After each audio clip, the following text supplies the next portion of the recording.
अस्सलाम वालेकुम students, this is Ibrahim. Kaif 8 audit में कुछ की चेंजेस आए हैं। बहुत सा बच्चा इसके ऊपर परेशान हो रहा है, क्वेरीज कर रहा है। आप ये 2 मिनट की वीडियो इंशाल्लाह देख लें बच्चों, तो कोई भी क्वेरी आपके लिए नहीं रहेगी। ना ही आपको वापस से लेक्चर्स लेने की ज़रूरत है और ना ही आपको वापस से एनरोल्ड होने की ज़रूरत है। स्पेशली वो बच्चा जो पहले पढ़ चुका है ऑडिट और लेट से, अब उसने लेट से बीच में गैप ले लिया था या अनफॉर्चुनेटली फेल हो गया था, तो ये कुछ चेंजेस की वजह से इस चीज़ के ऊपर परेशान ना हो कि उसको वापस से क्लासेस में एनरोल्ड होना पड़ेगा। नहीं, मैं इंशाल्लाह कोशिश ये करूंगा कि जो चेंजेस हैं उसके ऊपर सेपरेटली आपको एक स्मार्ट लेक्चर्स प्रोवाइड कर दूं। ठीक है। अच्छा, चेंजेस क्या है थोड़ा समझने की कोशिश करें। क्वालिटी के ऊपर हमारा जो ISB है वो ठीक ठाक काम कर रहा था। एक काम जो उसने किया वो ये किया, उसने ISQM1 और ISQM2 ये स्टैंडर्ड्स एप्लीकेबल हो गए। बहुत बड़ा प्रोजेक्ट था ये हमारा, कभी भी कैफ के सिलेबस का पार्ट नहीं था। ये CFAP में अब अप्लाई हो चुका है और CFAP में ये एप्लीकेबल भी हो चुका है। ठीक है। हाँ, इन दो स्टैंडर्ड्स की वजह से ISQM1 international standards on quality management, इसकी वजह से आइजा 220 जो एक क्वालिटी का स्टैंडर्ड्स है audit of the financial statement में, उसमें कुछ वो रिवाइज हो चुका है और उसकी वजह से कुछ की चेंजेस आ गई है। ये हमारे कैफ 8 के सिलेबस का पार्ट है और इसकी वजह से हमारे पास आइजा 220 में कुछ की चेंजेस हैं। मैं उसके ऊपर अलग से वीडियो बना दूंगा। ऐसा नहीं होगा कि 220 रिवाइज ये कहता है, मैं आपके लिए कोशिश ये करूंगा कि पहले ये कहता था अब ये कहता है। ठीक है, बिकॉज मैं प्रैक्टिकली इन चीजों को देख चुका हूं। तो ये एक की चेंज है। दूसरा जो सबसे बड़ा चेंज है वो ये है आइजा 315। ये डायरेक्टली आपके ऊपर इस तरीके से अप्लाई नहीं हुआ प्यारे बच्चों, उसको समझने की कोशिश करिएगा कि जो हमारी सिलेबस की स्कीम है उसमें अभी कह दिया गया है कि जो international standards on auditing latest हैं 2023-24 वाले, वो एप्लीकेबल हैं एग्जाम्स के लिए।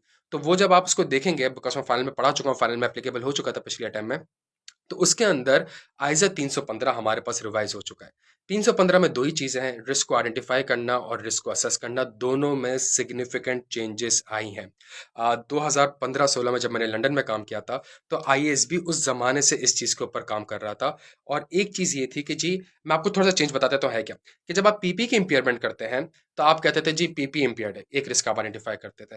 तो फाइनेंशियल रिपोर्टिंग कौंसल हो गया, FRC हो गया, ISB हो गया, वो इस चीज के ऊपर बड़ा वो करता था कि यार ऑडिटर सिर्फ रिस्क आइडेंटिफाई क्यों कर रहे हैं, इस ये रिस्क आइडेंटिफाई किया क्यों है, इस चीज के ऊपर काम क्यों नहीं कर रहा। सही, जो कि रिस्क असेसमेंट प्रोसीजर्स है, बड़े ही जेनेरिक रिस्क होते थे, स्पेसिफिक रिस्क नहीं होते थे।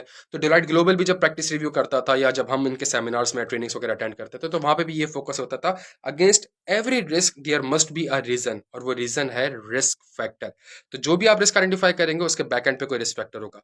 तो जब मैं अपनी टीचिंग स्टार्ट कर रहा था, तो मैं उसी जमाने से, बिकॉज ये चेंज हम फॉर्म में प्रैक्टिकली अप्लाई कर रहे थे, तो जो ये चेंज आज एप्लीकेबल हुआ है आपके ऊपर, उस चेंजेस के ऊपर मैं पिछले 6 साल से काम कर रहा हूँ कि जी पहले there must be a risk factor. सही, उस रिस्क फैक्टर को लिंक करना होता है और उसके बेसिस पे फिर हमें ऑडिट रिस्क आइडेंटिफाई करना होता है।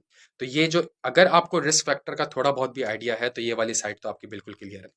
दूसरा जो बड़ा चेंज आया है वो रिस्क की असेसमेंट में आया, और yes, this is the significant change and a technical change.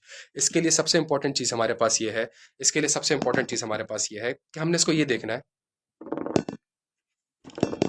इसमें हमने अपने आप को ये देखना है कि जब आप रिस्क की असेसमेंट कर रहे होते हैं, तो उसके अंदर अब एक स्पेक्ट्रम का कॉन्सेप्ट आ गया कि जी मैग्नीट्यूड और लाइक्लीहुड दोनों को आपने देखना है। अगर कोई ऐसा रिस्क जिसका मैग्नीट्यूड भी ज्यादा है और लाइक्लीहुड भी ज्यादा है, तो वो रिस्क की असेसमेंट भी हायर होगी। ठीक है। अगर मैग्नीट्यूड कम है और लाइक्लीहुड कम है, तो उसकी असेसमेंट भी कम होगी।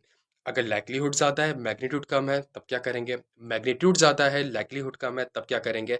तो इस चीज के ऊपर मैं आपके लिए सेपरेट वीडियो बना दूंगा। एक छोटा सा चेंज है, आइजा 240 फ्रॉड में उसने कहा है कि अपेंडिक्स 1 और अपेंडिक्स 3 अब आपके सिलेबस का पार्ट है। तो अगर किसी बच्चे ने फ्रॉड पढ़ा हो, तो जो फ्रॉड रिस्क फैक्टर है वो अपेंडिक्स 1 में बताए गए थे, और जो indication of possibility of fraud है वो अपेंडिक्स 3 में बताई गई थी। वो पहले भी पढ़ते थे, वो तब भी पढ़ते हैं, अदरवाइज फ्रॉड रिस्क फैक्टर आप कंप्लीट कर ही नहीं सकते। तो ये कुछ की चेंजेस हैं प्यारे बच्चों। इन चेंजेस की वजह से आप ऑब्वियसली इनरोल्ड ना होइएगा। मैं इंशाल्लाह कोशिश ये करूंगा कि मैं सेपरेटली इसके ऊपर आपको लेक्चर प्रोवाइड कर दूं। मैं प्लेलिस्ट और व्हाट्सएप ग्रुप का लिंक डाल रहा हूं ताकि आप थोड़ा सा अपडेट रहें। Thank you so much.